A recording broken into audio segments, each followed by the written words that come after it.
for the second method of composting.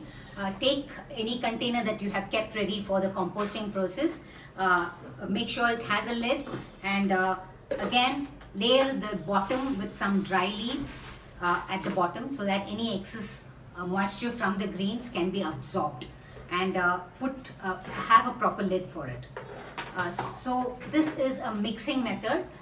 The first one was the layering method. This is the mixing method. So I often do this method because it mixes the browns and the greens, and it keeps it breathing. This is the aerobic method. It needs to breathe. Like us, your compost bin has to breathe. If it doesn't breathe, you'll get smell and all kinds of problems will happen. So for this, you need to take enough browns. Take maybe, it could be dry leaves, it could be cocoa peat, your browns could be sawdust, any of these browns, or some old compost could become browns. So these are browns, they are dry, and they will absorb the moisture from the greens. So take your greens. If you have eggshells, make sure that you further break it down. If there are stems of certain vegetables, that has to be cut into smaller pieces so that it breaks down faster. So if there is a hard fruit like this, make sure you chop it.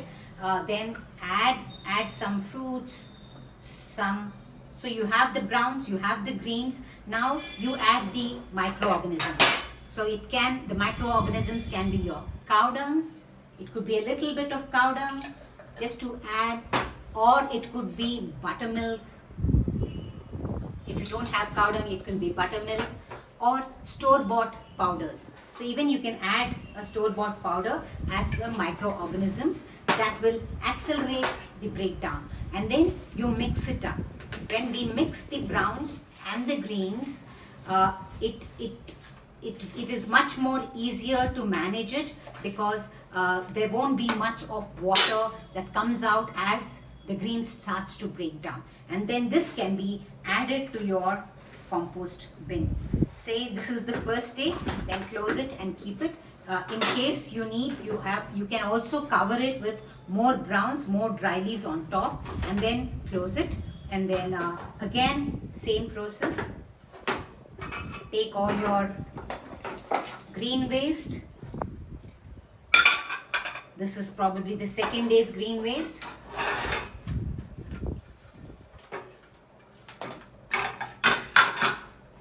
Then add the browns. It can be the cocoa peat, dry leaves, maybe semi-done compost, or the sawdust, and then mix it up properly. On the second day also you can add a little bit of microbes. This is only the first few days you add, not much, very little, and then mix it up. So it is dry right now, but as this starts to break down, the moisture will be there. Then you add it to your pile. So this is the second day. Again, cover it with some browns on top, and then you close it and you keep it away.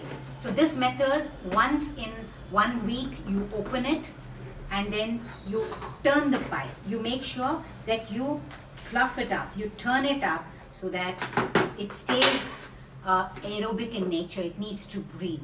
And then after it gets filled up, keep it aside and start in a new bucket. And this takes around 40 to 45 days for it to completely break down and become this black gold.